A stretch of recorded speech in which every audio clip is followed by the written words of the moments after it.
Bonjour, je m'appelle Alphonse Seclou-Wanege et je viens présenter mon premier spectacle Reste le 22, 23, 24 janvier 2026 à l'Atelier 210.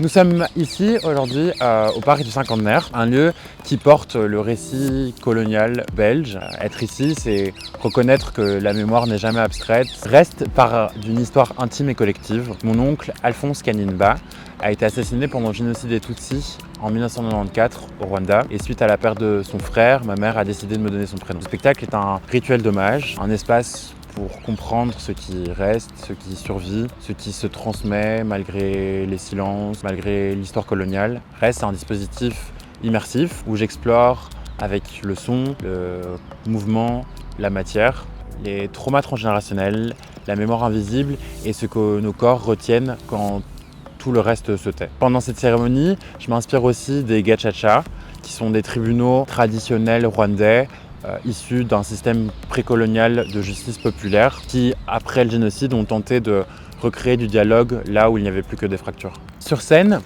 j'ouvre un espace partagé et ensemble on se demande comment faire mémoire, comment déposer ce qui est trop lourd et comment créer des gestes de réparation symbolique.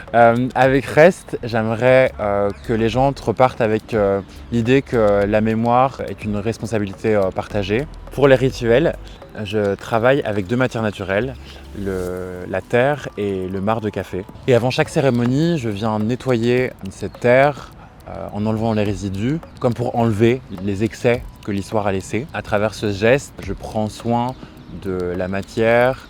J'essaye de porter une attention particulière en touchant cette matière, à qu'est-ce qu'on vient remuer dans l'histoire. Et la deuxième étape de cette préparation, c'est le mélange de cette terre et du marc de café pour créer une nouvelle matière comme nouveau geste réparateur. Je vous invite tous et toutes à venir partager ce moment de réparation collective.